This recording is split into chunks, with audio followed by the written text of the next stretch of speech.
हमारा दिल चाहे रहे हम आपके साथ, यही हमारा दिल चाहे, चाहे दिन हो चाहे रात। बाबा हमारा दिल चाहे रहे हम आपके साथ, यही हमारा दिल चाहे, चाहे दिन हो चाहे रात। बाबा हमारा दिल चाहे।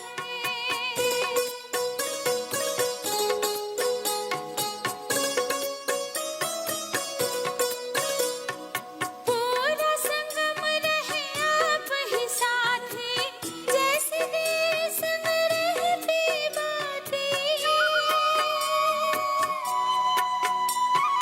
पूरा संगम रहे आप ही साथी, जैसे दिए संग रहती बातें, जैसे दिए संग रहती बातें।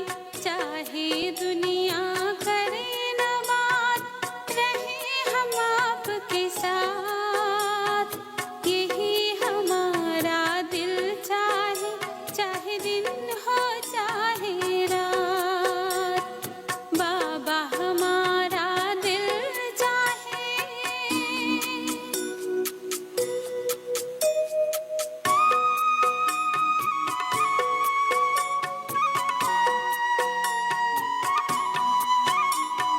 हाथ हो आपका सिर पे हमारे, चाहे मिले ना स्वर्ग नजारे।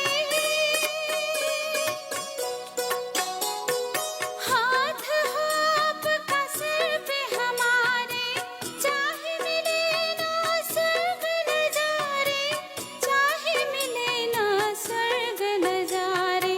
चाहे पदवी मिले ना खास, रहे हम आपके साथ, यही हमारा दिल चाहे, चाहे दिन हो चाहे रात।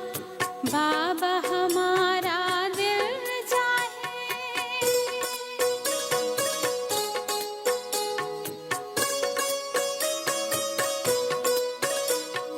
कान कहे सुने बाबा की वाणी, नैन कहे देखे सूरत सुहानी। कान कहे सुने बाबा की वाणी, नैन कहे देखे सूरत सुहानी, नैन कहे देखे सूरत सुहानी। मुख से करे आपसे बात, रहे हम आपके साथ, यही हमारा दिल चाहे, चाहे दिन हो चाहे रात। बाबा हमारा दिल चाहे रहे हम आपके साथ, यही हमारा दिल चाहे, चाहे दिन हो चाहे रात।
शांति।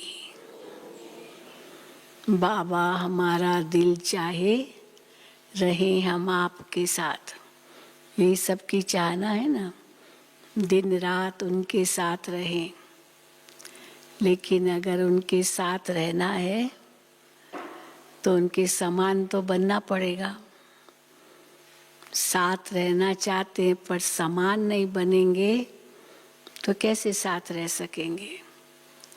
और समान बनना माना जो बाबा के गुण हैं वो हमारे अंदर भी हो। तो आज बाबा ने कहा है मैं प्यार का सागर हूँ, तो तुम बच्चों को कैसा बनना है? क्रोध करने वाला? कैसा बनना है? क्रोध करने वाला। अगर क्रोध करने वाले होंगे तो बाबा के साथ कैसे रहेंगे? तो जैसे मैं प्यार का सागर हूँ, तुमको भी प्यार का सागर बनना है। कुछ भी हो जाए कभी क्रोध नहीं करना है। बाबा इतना रॉयल है तो हम रॉयल बाप के रॉयल बच्चे हैं। अगर हम क्रोध करते हैं तो आज बाबा ने बहुत बड़ा शब्द कह दिया है, बाबा की आबरू गंवाते हैं। आबरू माना बाबा की इज्जत, बाबा का नाम बदनाम करते हैं। तो आज शब्द बाबा ने दिया आबरू। आबरू माना इज्जत। बाबा का नाम बदनाम किया तो क्या हालत होगी। इसलिए बाबा कहते हैं सतगुरु का निंदक ठौर न पाए। गुस्सा करेंगे तो लोग कहेंगे ये अपने आप को योगी कहलाता है। ये योगी होता है क्या? योगी तो मान अपमान निंदा स्तुति जय पराजय सुख दुख इसमें समान रहता है। तो योगी ज्ञानी की क्या निशानियाँ होती है वो बाबा हमें बताते रहते हैं। तो अगर हम सचमुच ज्ञान सागर बाप के बच्चे हैं, मास्टर ज्ञान सागर हैं, योगेश्वर बाप के बच्चे योगी हैं, तो कैसा होना चाहिए। तो बाबा की आबरू मत गंवाओ। वैसे भी लौकिक में कहते हैं ना, बाप की दाढ़ी की लाज रखना। तो बाबा भी कहते हैं अगर बच्चों ने बाबा की आबरू गंवाई यानी डिससर्विस की ना, क्रोध किया तो डिससर्विस हुई तो फिर क्या पद पाएंगे, क्या प्राप्ति होगी? सब जो कुछ की कमाई सब चट हो जाएगी। फिर दूसरा बाबा कहते कभी भी रूठना नहीं है। रूठ गए तो भी इज्जत गंवाई। तो कैसे हम बाबा की इज्जत गंवाते हैं उस पर कितना हमें ध्यान देना होगा कि ऐसे न गंवाएं, नहीं तो ठौर नहीं पाएंगे। तो आज बाबा की शिक्षाओं भरी मुरली भी है और साथ साथ बाबा ने बहुत प्यार भी किया है। सुनेंगे बाबा के महावाक्य। आज 1 नवंबर 2021 है, दिवाली का ये महीना है। कल से तो दिवाली शुरू ही हो जाएगी। पहली 11-21। मीठे बच्चे तुम्हारी चलन बहुत बहुत मीठी और रॉयल होनी चाहिए। क्रोध का भूत बिल्कुल न हो। जोर से बोलना भी ये भी क्रोध की निशानी है। आज बाबा के जोर से क्यों बोलते, धीरे से बोलो ना। एक को ही सुनाना है या सबको सुनाना है? तो जोर से बोलना ये भी क्रोध की निशानी है। कई कहते क्या करे मेरी आवाज़ ही ऐसे। अरे आवाज़ ऐसी है तो बदलो ना अपने आप को। हाँ, कई कहते हैं आवाज़ ही मेरी ऐसी है, कुछ कहो ना। कहेंगे क्या करे आवाज़ ही मेरी ऐसी। ऐसी आवाज़ ये तो हम जानबूझ के करते हैं, धीमे बोल सकते हैं। तो मीठे बच्चे तुम्हारी चलन बहुत बहुत मीठी रॉयल होनी चाहिए। क्रोध का भूत बिल्कुल न हो। प्रश्न है, 21 जन्मों की प्रारब्ध पाने के लिए बच्चों को किस बात का ध्यान जरूर रखना है? अगर 21 जन्मों की प्रारब्ध पानी है तो किस बात का ध्यान जरूर रखना है? उत्तर है, इस दुनिया में रहते सब कुछ करते बुद्धि का योग एक सच्चे माशूक के साथ रहे। ऐसी कोई बुरी आदत न हो जिससे बाप की आबरू खत्म हो।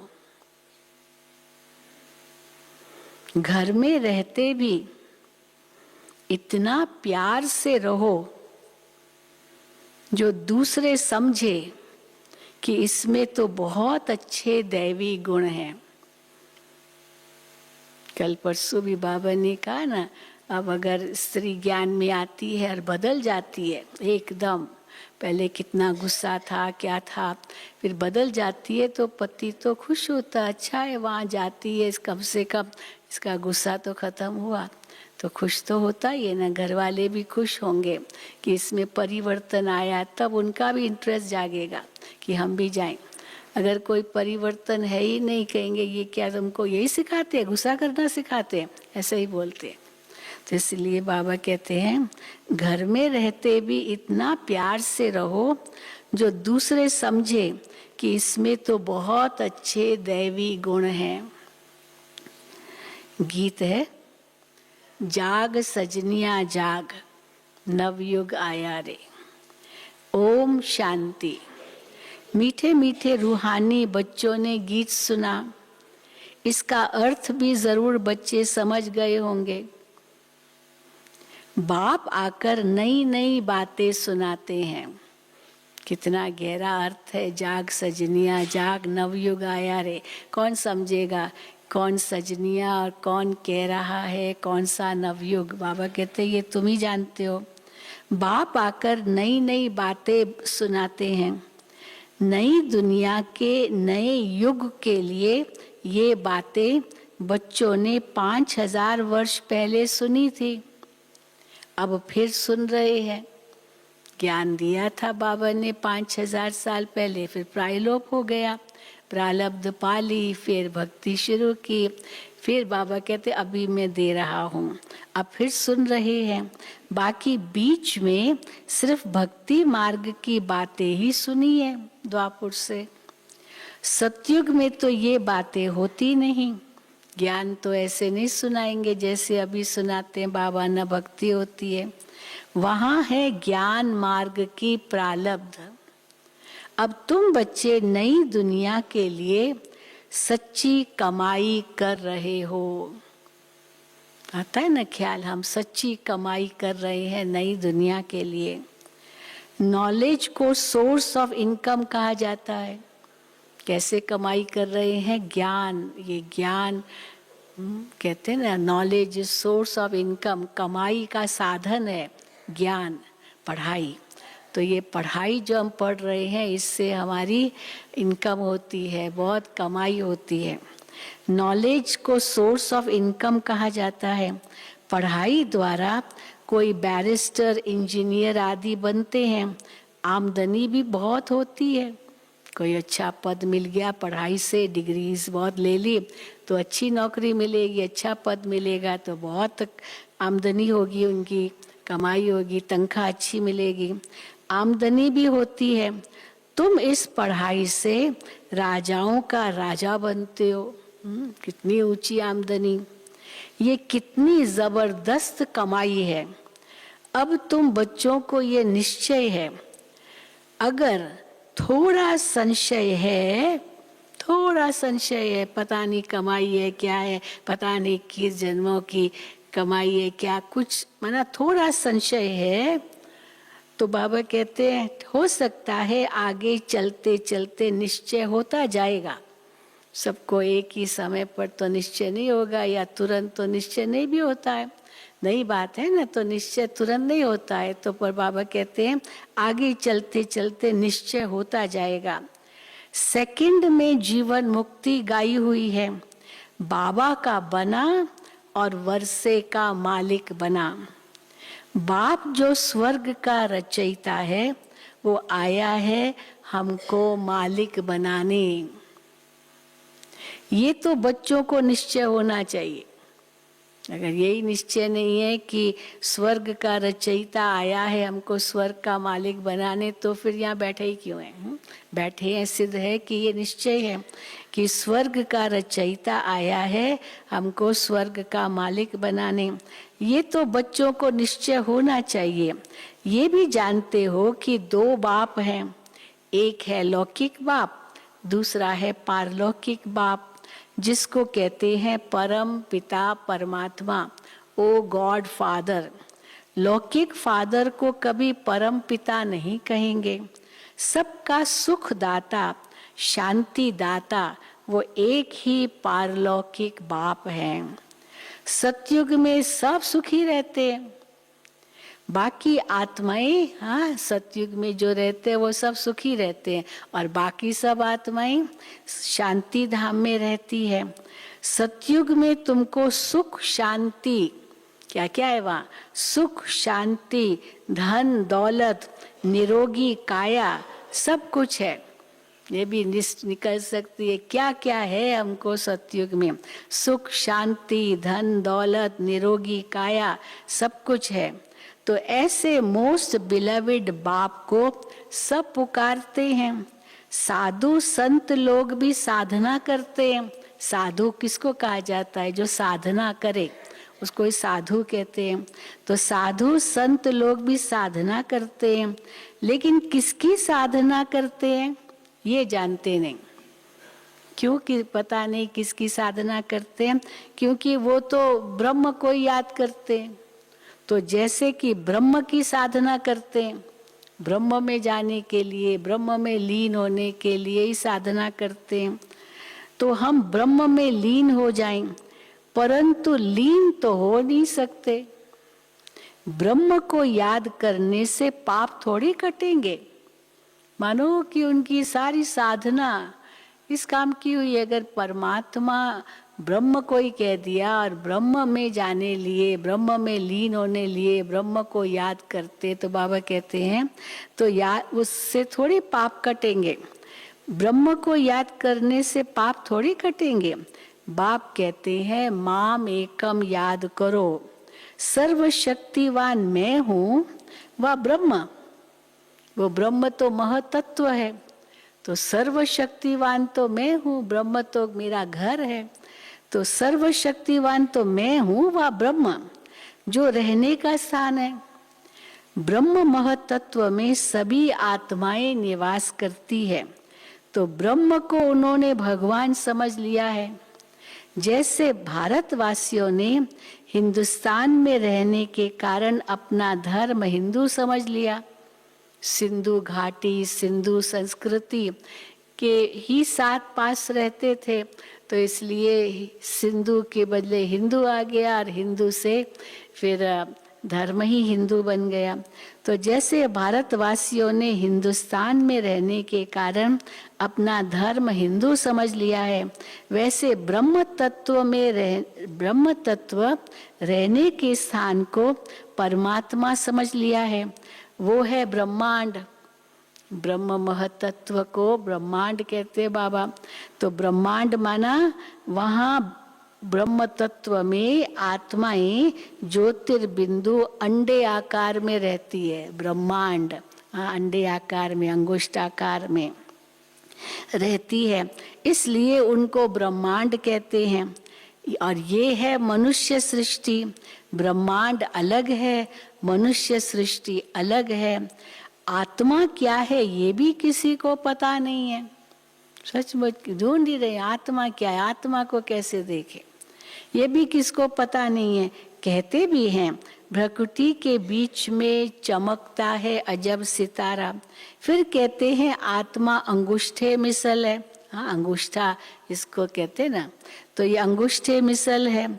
परंतु बाप कहते हैं आत्मा तो बिल्कुल सूक्ष्म बिंदु है जिसको इन आंखों से देख नहीं सकते।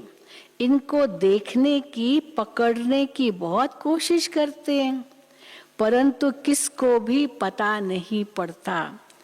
तुम बच्चे जानते हो, तो अब तुमको, हाँ, ये तुम बच्चे जानते हो आत्मा क्या है।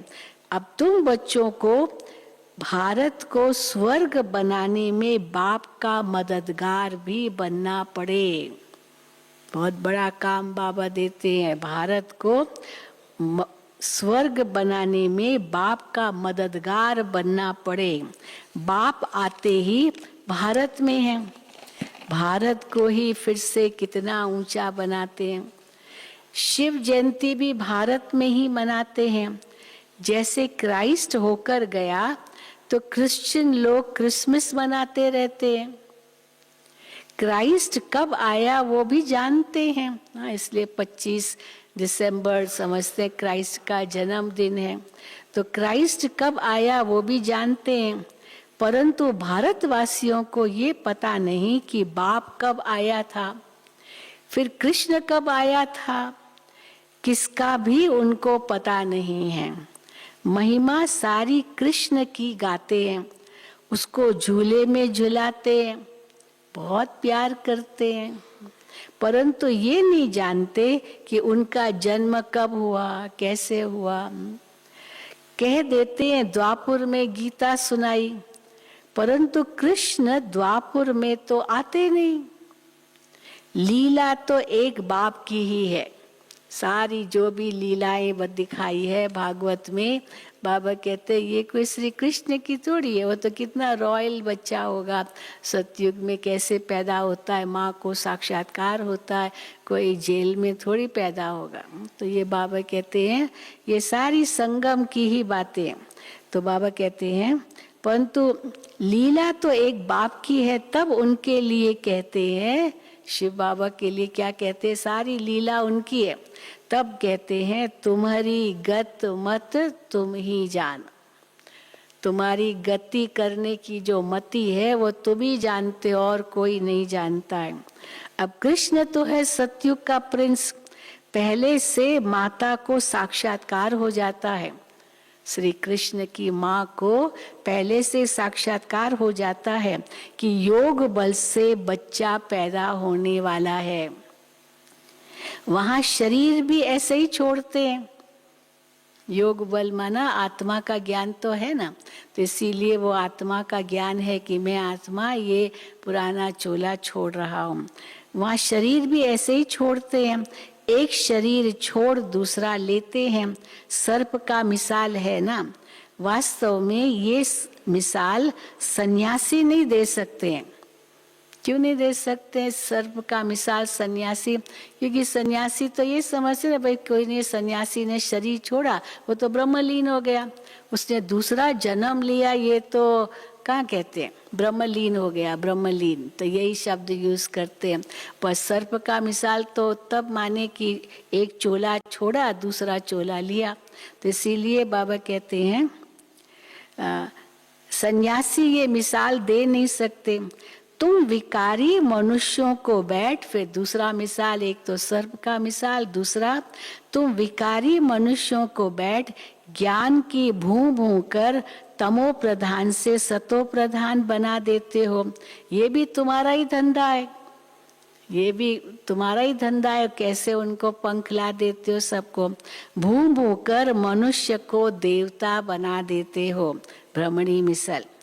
फिर तीसरा मिसाल, एक तो बाबा कहते हैं एक सर्प, दूसरा बाबा कहते हैं भ्रमरी, और तीसरा मिसाल बाबा कहते हैं कछुआ। ये तीन मिसाल बाबा देते हैं। कछुओं आदि का मिसाल भी इस समय का है। कैसे कर्म करके फिर जितना समय मिले बाप को याद करना है। कछुआ क्या करता है, चलने के समय हाथ पांव सिर निकालेगा, और फिर नहीं चलना है तो हाथ पैर सिर सब अंदर, और एकदम घंटों घंटों वहीं खड़ा रहेगा। तो बाबा कहते हैं कछुए आदि का मिसाल भी इस समय का है। कर्म करके फिर जितना समय मिले बाप को याद करना है। तुम जानते हो ये हमारा अंतिम जन्म है, अब नाटक पूरा होना है, परंतु अब नाटक पूरा होना है और ये पुराना शरीर है, अंतिम शरीर है, तो क्या करना चाहिए? इसका कर्म भोग चुकतू करना है और इसी शरीर में कर्म भोग चुकतू करे। अंतिम चोला है, यही शरीर है, इसके बाद फिर तो बाबा कहते हैं नई दुनिया में जाना है। अगर अभी कर्म भोग चुकतू नहीं करेंगे तो फिर सजाएं खाकर चुकतू करना पड़ेगा। इसका कर्म भोग अभी चुकतू करना है। जब सतो प्रधान हो जाएंगे तो फिर कर्मातीत अवस्था हो जाएगी, फिर हम इस शरीर में रह नहीं सकेंगे। तब तक कर्म भोग चुकतू करते रहना है। कर्मातीत अवस्था हुई फिर शरीर छोड़ देंगे। फिर क्या होगा? शरीर छोड़ देंगे, जब कर्मातीत अवस्था होती जाएगी फिर लड़ाई शुरू होगी। तुम वापस जाएंगे, यहाँ लड़ाई, बंबोर को आग लगेगी, फिर लड़ाई शुरू होगी। मच्छरों सदृश सब शरीर छोड़ खत्म, सब शरीर खत्म हो, आत्माएं चली जाएगी। पवित्र बनने बिगड़ तो कोई जा नहीं सकते। ये है दुख धाम। किसने स्थापन किया दुख धाम? रावण ने स्थापन किया है। ये है दुख धाम, रावण का स्थापन किया हुआ, और राम का स्थापन किया हुआ है सुख धाम, शिवालय, और ये वैशालय। वास्तव में परमात्मा का नाम है शिव, न कि राम। असली नाम तो शिव है ना, तो शिवालय सही रूप में मानेंगे तो न कि राम। सतयुग शिवालय में सभी देवताएं रहते हैं। फिर भक्ति मार्ग में शिव की प्रतिमा के लिए मंदिर, शिवालय आदि बनाते हैं। मंदिर को शिवालय भी कहते हैं ना। तो प्रतिमा शिव की बनाकर मंदिर, शिवालय बनाते हैं। अब शिव बाबा का ये तख्त है।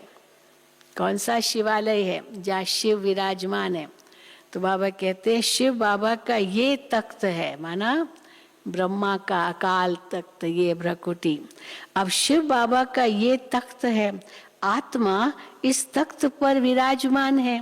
आत्मा का भी तख्त है। फिर शिव बाबा ब्रह्मा तन में आते हैं तो बाप भी यहाँ बाजू में आकर विराजमान होते हैं।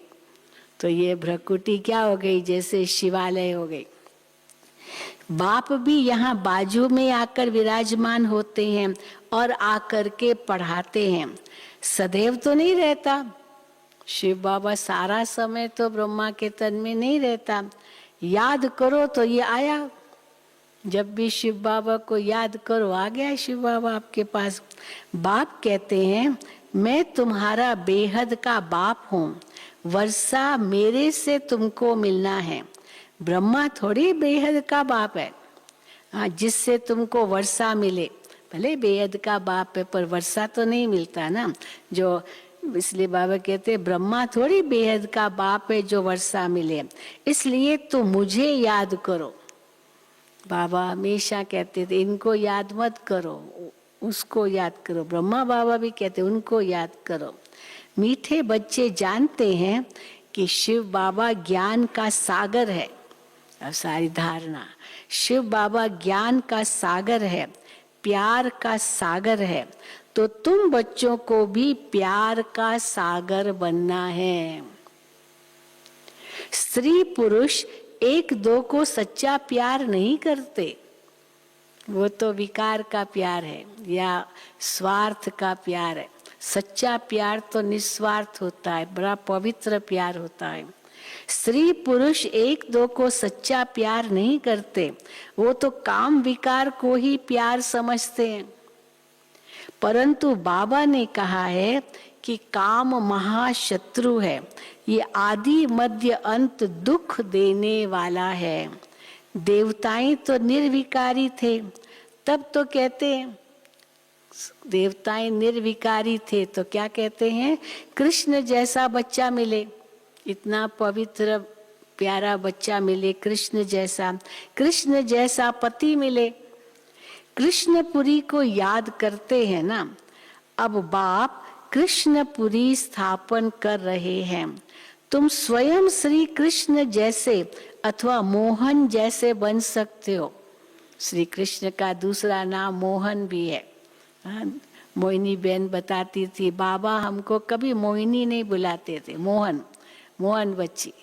तो मैं इसका अर्थ कहती थी, मोह नहीं, मेरा किसी में मोह नहीं, तो मोहन, पर मोहन माना आकर्षक। तो मोहन जैसा बन सकते हो, श्री कृष्ण जैसा अथवा मोहन जैसा बन सकते हो। प्रिंस प्रिंसेस और भी होंगे, अकेला थोड़ी श्री कृष्ण होगा, और भी प्रिंस प्रिंसेस होंगे, राजकुमार राजकुमारियां होंगे। तो ये सब यहाँ बन रहे हैं। उनकी भी लिस्ट रहती है, लिस्ट है उनकी। माला के 8 दाने भी है, तो 108 दाने भी है। लोग 9 रत्न की अंगूठी पहनते हैं। अब ये 8 कौन है? जो उस बीच में जो 9वां है, उसके चारों ओर 8 रत्न है और बीच में एक। तो बाबा कहते अब ये 8 कौन है और फिर बीच में कौन है, ये भी तुम जानते हो कि मीठे ते मीठे बाप द्वारा हम रत्न बन रहे हैं। सब बन रहे हैं, रत्न बन रहे हैं। बाप कहते हैं, बच्चे आपस में बहुत प्यार से चलना है। रत्न बनना है तो प्यार से चलना होगा ना। आपस में बहुत प्यार से चलना है, नहीं तो बाबा का नाम बदनाम करेंगे। फिर सतगुरु की निंदा कराने वाले ठौर नहीं पा सकते। सबको मंत्र भी बताना है कि एक बाप को याद करो तो खाद निकल जाएगी। घर में भी इतना प्यार से चलना चाहिए जो दूसरे समझे कि इसमें क्रोध अभी नहीं है। बहुत प्यार आ गया है, क्रोध अभी नहीं है, प्यार आ गया है बहुत। शराब सिगरेट आदि पीना बहुत बुरी आदत है। ऐसी सब बुरी आदतें छोड़ देनी चाहिए। दैवी गुण भी यहाँ ही धारण करने हैं, ये थोड़ी वहां जाकर के दैवी गुण धारण करने, यहाँ धारण करने हैं। राजधानी स्थापन करने में मेहनत लगती है। दूसरे धर्म वाले राजधानी स्थापन नहीं करते हैं, उनको ये लक्ष्य भी नहीं मिलता है तुमको कोई राजाई करनी है या राजधानी स्थापन करनी है। दूसरे धर्म वाले राजधानी स्थापन नहीं करते, वो ऊपर से एकदम पिछाड़ी में आते ही रहते नीचे आत्माएं।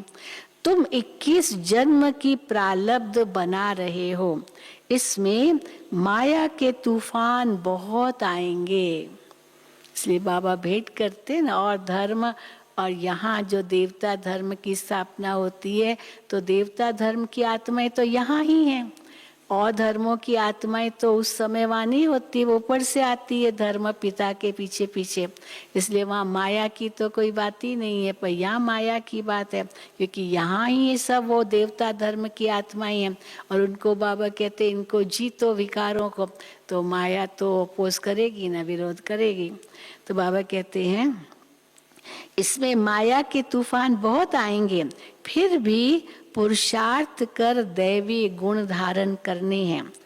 अगर क्रोध से बात करेंगे, सुनो, अगर क्रोध से बात करेंगे तो लोग कहेंगे इनमें भूत है। अब जिसमें भूत होता है उनसे तो दूर भागेंगे ना, अरे भाई इनके भूत है, ये भूत हमारे अंदर भी नहीं आ जाए, इसलिए भूत से डरते हैं। तो लोग कहेंगे इनमें भूत है। गोया बेहद के बाप की आबरू गंवाई। फिर ऐसे ऊंच पद कैसे पाएंगे? बहुत मीठा अनासक्त बनना है, बहुत मीठा अनासक्त बनना है। अनासक्त माना किसी में भी आसक्ति नहीं, यही चाहिए वही होना चाहिए, ये तो बाबा कहते हैं आसक्ति कोई नहीं, बहुत मीठा अनासक्त बनना है। यहाँ रहते सब कुछ करते योग माशूक के साथ चाहिए। बाबा ने कहा है मुझे याद करो तो पाप भस्म हो जाएंगे। इसको योग अग्नि कहा जाता है। यहाँ हठ योग की दरकार नहीं है, अपना शरीर तंदुरुस्त तो रखना है, पर हठ योग करके जैसे वो हठ योग करते बाबा कहते हैं ऐसा नहीं, अपना शरीर तंदुरुस्त भी रखना है। मोस्ट वैल्यूएबल शरीर है, ऐसे नहीं ठीक है शरीर कैसा भी हो, खाना पीना कैसा भी हो, कुछ भी हो, नहीं आराम भी करना है, शरीर को तंदुरुस्त भी रखना है। मोस्ट वैल्यूएबल शरीर है, बहुत कीमती शरीर है ये। भोजन भी शुद्ध खाना है। देवताओं को कैसा भोग लगाते हैं, कैसा भोग लगाते देवताओं को, श्रीनाथ द्वारे जाकर देखो कैसे भोग लगाते। वो जो भी रसोइये होते हैं ना वहाँ श्रीनाथ द्वारे में, वहाँ सब मुख पर पट्टी बांधते और बिल्कुल आपस में बात नहीं करते, हर एक को अपना अपना काम मिला हुआ और एकदम शांति से भोग बनाते हैं, भोजन बनाते हैं। तो बाबा कहते हैं श्रीनाथ द्वारे जाकर देखो। और फिर दूसरा, बंगाल में तो काली पर बकरे का भोग लगाते, काली पर वो बलि चढ़ाते ना, वो तो भैरव क्या बोलते हैं उसको, अब तो वहाँ पर बलि चढ़ाते, बहुत मैं देखा है कलकत्ते में तो, और वहाँ भी देखा काठमांडू में कैसे भैंसा व बकरा मुर्गा पता नहीं, और सब सर कटे हुए ऐसे धर पड़े हैं, फत फत फत फत कर रहे, खून खून खून खून। तो मैंने कहा इतने सबको मारा है तो अभी ये अच्छा ये धर सब क्या होगा, क्या होगा इनका? तो बोला ये तो महाप्रसाद बनेगा, महाप्रसाद, और महाप्रसाद बनाकर सब खाएंगे। वहाँ काठमांडू में हम 1 साल रहे हैं तो वहाँ आते थे लोग कोर्स करने के लिए, तो हम उनको कहते थे भाई ये नहीं खाओ, तो सब छोड़ते थे, लेकिन कहते हैं महाप्रसाद कैसे छोड़े? महाप्रसाद तो महाप्रसाद है ना, ये कैसे छोड़े? वो सारा मांस जो कटे हुए सिर वाले धर है उनका महाप्रसाद।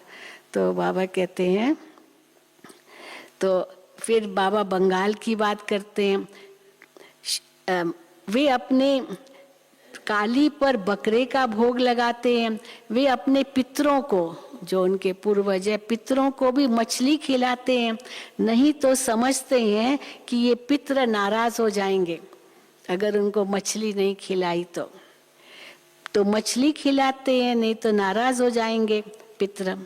कोई ने रस्म डाली, रिवाज डाला, चल पड़ता है, वो चलता रहता है। देवी देवताओं के राज्य में तो कोई पाप नहीं होता, वो है राम राज्य, यहाँ कर्म विकर्म बनते हैं, वहाँ कर्म अकर्म बनते हैं। अब हरिद्वार में जाकर बैठते हैं, हरि कृष्ण कहते रहते हैं, हरि कृष्ण को कहते हैं, हरिद्वार माना जैसे श्री कृष्ण का द्वार, तो हरि कृष्ण को कहते हैं। अब कृष्ण तो है सतयुग में, वास्तव में हरि किसको कहना चाहिए? हरि का अर्थ क्या है? दुख हरने वाला, तो वो हरि तो एक शिव बाबा ही है जो दुख हरता है। वास्तव में हरि नाम तो शिव का है, दुख हरने वाला, परंतु गीता में कृष्ण का नाम डाल हरि कृष्ण को समझ लिया है। वास्तव में हरि का द्वार सतयुग को कहा जाता है।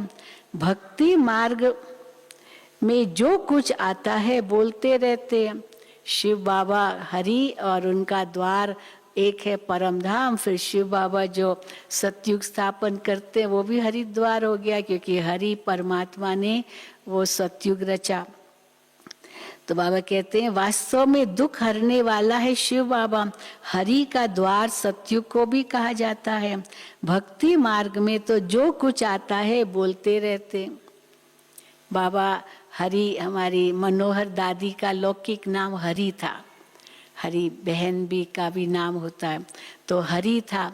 तो और गंगे दादी उनकी बहुत अच्छी सखी थी, गंगे दादी, तो बाबा दोनों को कहते थे हर गंगे हर गंगे हर गंगे। तो सबसे पहले बाबा ने मनोहर दादी और गंगे दादी को दिल्ली भेजा था, हर गंगे आप जाएंगे दोनों और सबके पाप खत्म, हर गंगे पाप गए लंगे, ऐसे कहते। तो बाबा कहते हैं हरि का द्वार सतयुग को कहा जाता है। भक्ति मार्ग में जो कुछ आता है बोलते रहते हैं। बाप कहते हैं मैं संगम युग पर आता हूँ पुरानी दुनिया को नई बनाने। रावण है पुराना दुश्मन, हर वर्ष उनको जलाते हैं, कितना पैसा खर्च करते हैं, सब waste of time, waste of money है।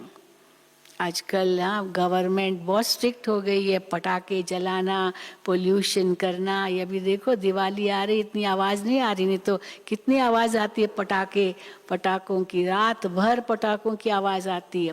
तो अभी तो बहुत स्ट्रिक्ट कर दिया। सब waste of time, waste of money है। बंगाल में कितनी देवियां बनाते हैं, उनको खिला पिला कर पूजा कर फिर जाकर डुबोते हैं। इस पर भी एक गीत है, यज्ञ में ये गीत बनाया था, कैसे उनको खिलाते पिलाते फिर वो डुबो देते हैं। तो बच्चों को बहुत मीठा बनना है, कभी गुस्से से बात नहीं करनी है, बाप से कभी रूठना भी नहीं है। चलो किसी ने गुस्सा किया, हमने गुस्सा नहीं किया पर रूठ गए, फिर बाबा से भी रूठ गए, परिवार से भी रूठ गए, वो भी नहीं करना है। बाप से कभी रूठना नहीं है। रूठ कर अगर पढ़ाई छोड़ा, गोया, बहुत कड़ा शब्द है, गोया अपने पैरों पर कुल्हाड़ा मारा। बाबा की पढ़ाई छोड़ दी, रूठ करके परिवार छोड़ा, बाबा छोड़ा तो अपने पैरों पर कुल्हाड़ा मारा। यहाँ तुम आए हो विश्व का मालिक बनने। महाराजा श्री नारायण, महारानी श्री लक्ष्मी को कहा जाता है। बाकी श्री श्री है शिव बाबा का टाइटल, श्री कहा जाता है देवताओं को, और श्री को श्री बनाने वाला श्री श्री वो शिव बाबा है। श्री अर्थात श्रेष्ठ। अब तुम ख्याल करो, क्या ख्याल करो, हम क्या थे, फिर माया ने हमारा माथा ही मुंडवा कर हमको क्या बना दिया। कल हम एक भाई से मिले, पहले काफी सालों के बाद मिले, अभी तो सारे बाल उसके निकल गए, एकदम टकला हो गया। मैंने कहा अच्छा ये आप ही हो क्या? कहता है बहन जी क्या करूं, सब बाल चले गए तो टकला हो गया। तो बाबा कहते माया ने हमारा माथा मुंडवा कर हमको क्या बना दिया। शक्ल ही बदल जाती है ना, बाल सब चढ़ उड़ गए। तो हमारा माथा मुंडवा कर हमको क्या बना दिया है। भारत कितना साहूकार था, फिर कंगाल कैसे बना, क्या हुआ? भारत कंगाल कैसे बना, क्या हुआ? कुछ भी समझते नहीं। अब तुम जानते हो हम सो देवता थे, फिर क्षत्रिय बने। वो कह देते आत्मा सो परमात्मा, और हम सो हम का अर्थ क्या बताते, ब्राह्मण सो देवता, सो क्षत्रिय, सो वैश्य, शूद्र। तो बाबा कहते हैं हम सो देवता थे फिर क्षत्रिय बने, और वो कह देते आत्मा सो परमात्मा, हम आत्मा सो परमात्मा।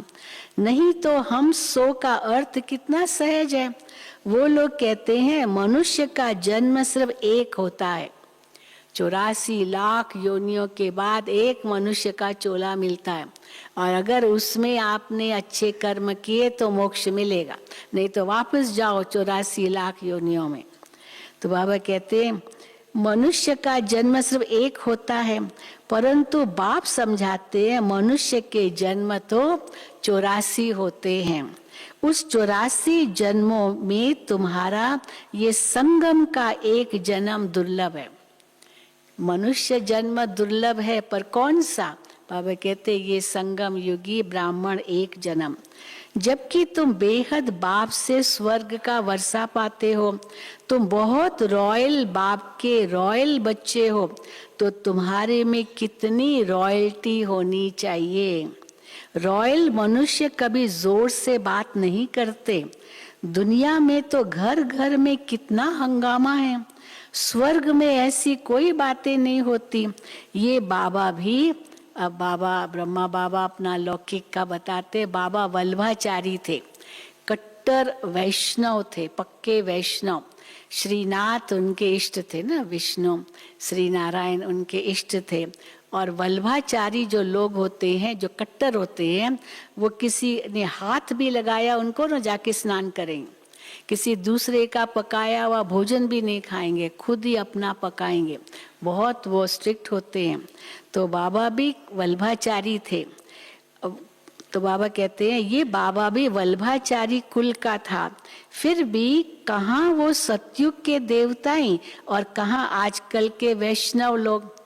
जो वैष्णव होते हैं, विष्णुपंथी, वो अपने आप को विष्णु की वंशावली भी समझते हैं, और वल्भाचारी होते कट्टर विष्णु को मानने वाले।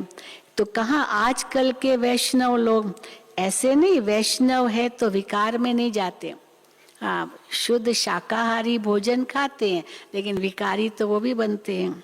तो ऐसे नहीं कि वैष्णव है तो विकारों में नहीं जाते हैं। रावण राज्य में तो सब विकार से ही पैदा होते हैं। सतयुग में है संपूर्ण निर्विकारी, अब तुम संपूर्ण निर्विकारी बन रहे हो और विश्व के मालिक बनते हो योग बल द्वारा। तुम्हारी चलन बहुत मीठी रॉयल होनी चाहिए। अब और किस किस में रॉयल बनना है? कोई डिबेट करते हैं, शास्त्रवाद करते हैं, हाँ बहुत करते ना, बहुत डिबेट शास्त्रों की बातें करते हैं, पर तुमको शास्त्रवाद बाबा कहते हैं नहीं करना है, डिबेट नहीं करना है। नहीं तो डिबेट करेंगे तो वो भी जोर से बोलेगा, आप भी जोर से बोलेंगे, कहाँ के कहाँ पहुँच जाएंगे। बाबा कहते हैं वो जब शास्त्रवाद करने बैठते हैं तो एक दो को लाठी भी मार देते हैं आपस में भक्ति मार्ग में। इन विचारों का कोई भी दोष नहीं है, इस नॉलेज को तो जानते ही नहीं है, क्योंकि शास्त्रों में भी तो बहुत विरोधाभास है, बहुत कुछ है, इसलिए इतने पंथ बन गए, कोई विष्णु को मानते, कोई शिव को मानते, कोई क्या, तो आपस में भी इनका कहाँ बनता है। बाबा कहते हैं उन विचारों का कोई भी दोष नहीं है, इस नॉलेज को जानते ही नहीं। ये है रूहानी नॉलेज जो मिलती है रूहानी बाप से, वो ज्ञान का सागर है, उनके शरीर का नाम नहीं है, वो तो अव्यक्त मूर्त है। कहते हैं मेरा नाम शिव है, मैं स्थूल व सूक्ष्म शरीर नहीं लेता हूँ। ज्ञान का सागर, आनंद का सागर मुझे ही कहते हैं। शास्त्रों में तो क्या क्या लिख दिया है, कैसे हनुमान पैदा हुआ, कहेंगे पवन पुत्र था। अब पवन से बच्चा कैसे पैदा होगा? नासिका से छींक मारी और नासिका से पैदा हो गया। बाबा कहते हैं ऐसे कैसे होगा?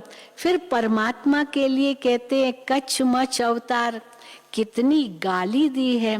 बाबा आकर उल्हना देते हैं, बाबा उल्हना देते हैं, तुमने आसुरी मत पर मुझे इतनी गाली दी है, 24 अवतार से पेट तुम्हारा नहीं भरा, फिर कण कण ठिक्कर भीतर में ठोक दिया।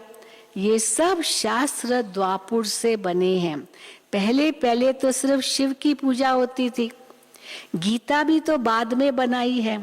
अब बाप समझा रहे हैं ये सारा अनादि खेल है, अनादि खेल है। अब मैं आया हूँ तुमको विश्व का मालिक बनाने, तो बाप को पूरा फॉलो करना चाहिए। लक्षण भी बहुत अच्छे होने चाहिए, जैसे लक्षण होंगे तो उससे लक्ष्य का पता चलता, लक्ष्य अनुसार भी लक्षण चाहिए, लक्षण भी अच्छे होने चाहिए। ये भी वंडर है ना, क्या वंडर है? कलयुग के अंत में क्या है और फिर सतयुग में क्या देखेंगे। कलयुग में भारत इनसॉल्वेंट, सतयुग में भारत सॉल्वेंट, अभी कंगाल, फिर सतयुग में सिरताज। उस समय और कोई खंड नहीं होता, ये गीता एपिसोड रिपीट हो रहा है। अच्छा, मीठे मीठे सिकिल दे बच्चों प्रति माता पिता बाप दादा का याद प्यार और गुड मॉर्निंग। रूहानी बाप की रूहानी बच्चों को नमस्ते। हम रूहानी बच्चों की रूहानी बाप दादा को याद प्यार, गुड मॉर्निंग और नमस्ते। धारणा के लिए मुख्य सार, पहला, हम रॉयल बाप के बच्चे हैं, इसलिए अपनी चलन बहुत रॉयल रखनी है, आवाज से नहीं बोलना है, बहुत मीठा बनना है। दूसरा, कभी भी बाप से व आपस में रूठना नहीं है, रूठ कर पढ़ाई कभी नहीं छोड़नी है। जो भी बुरी आदतें हैं उनको छोड़ना है, पढ़ाई मत छोड़ो पर बुरी आदतें छोड़ो। वरदान, सर्वशक्तिवान के साथ की स्मृति द्वारा समस्याओं को दूर भगाने वाले परमात्म स्नेही भव। सर्वशक्तिवान के साथ की स्मृति द्वारा समस्याओं को दूर भगाने वाले परमात्म स्नेही भव। जो बच्चे परमात्म स्नेही है वे स्नेही को सदा साथ रखते हैं, इसलिए कोई भी समस्या सामने नहीं आती। बाबा साथ है तो फिर हमें और क्यों समस्याएं आएंगी। जिनके साथ स्वयं सर्वशक्तिवान बाप है उनके सामने समस्या ठहर नहीं सकती। समस्या पैदा हो और वहां ही खत्म कर दो तो वृद्धि नहीं होगी। अब समस्याओं का बर्थ कंट्रोल करो, समस्याएं पैदा मत करो। सदा याद रखो कि संपूर्णता को समीप लाना है और समस्याओं को दूर भगाना है। स्लोगन, प्यारे बनने का पुरुषार्थ नहीं करो तो क्या करो, न्यारे बनने का पुरुषार्थ करो तो प्यारे स्वतः बन जाएंगे। न्यारे बनो तो प्यारे अपने आप बन जाएंगे। प्यारे बनने का पुरुषार्थ नहीं, न्यारे बनने का पुरुषार्थ करो तो प्यारे स्वतः बन जाएंगे। अच्छा, ओम शांति, ओम शांति, ओम शांति। हाँ, अभी आपको कुछ सूचनाएं दे रही हैं। आपको शशि बहन ने तो बता ही दिया, 2-3 दिन से बता भी रहे हैं। कल से दीपावली शुरू हो रही है और 2 तारीख को दीपावली नीचे मनाएंगे शांतिवन में। तो 2 तारीख दिवाली मनाने के लिए सभी मधुबन निवासी भाई बहनें और सभी को विशेष निमंत्रण है। सभी को 10:30 बजे तक शांतिवन पहुंचना है। और दूसरी 2 बातें हैं। हमारे 2 आत्माओं ने शरीर छोड़ा है, हम सब उनको योगदान देंगे। एक तो आपको मालूम पड़ ही गया होगा, वो मधुबन रोजरी में भी आया है। केरला के वासन भाई, बहुत ही पुराने बाबा के बहुत प्यारे बच्चे, केरला के वासन भाई जी ने 3 दिन पहले अपना पुराना शरीर त्याग कर बाबा की गोद ली। वासन भाई केरला की सेवाओं की शुरुआत भी की थी उसने। आपको मालूम हो, केरला की सेवाएं शुरू ही उसने की। तो कोचिन में रहता था और उनकी शायद भतीजी या बहन है वो राधा बहन, तो इन्होंने शुरुआत की और फिर कैसे सेवाएं की। त्रिवेंद्रम में पहले रहा बहुत कुछ उनका, तो अचानक हार्ट फेल उनका हो गया। तो परसों 2-3 दिन पहले शरीर छोड़ा वासन भाई ने। और दूसरा मधुबन के मनिंदर भाई, मनिंदर भाई को आप जानते होंगे, रात का अधिकतर पहरा देता है, बिल्कुल शांत रहता है। उनकी लौकिक माता जी जिनका नाम तुलसी देवी था और आयु 78 वर्ष की थी, उन्होंने 30 तारीख को अपना पुराना शरीर छोड़ बाबा की गोद ली। मनिंदर भाई की लौकिक माता जी ने शरीर छोड़ा है। अभी हम उनको योगदान देंगे 3 मिनट बाबा की याद में।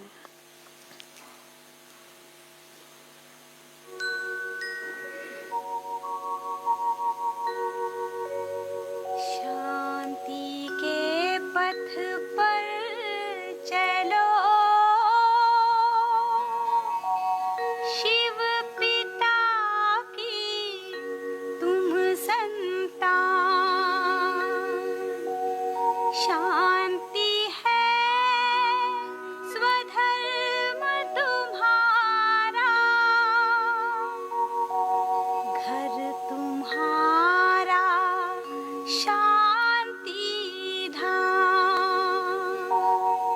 शांति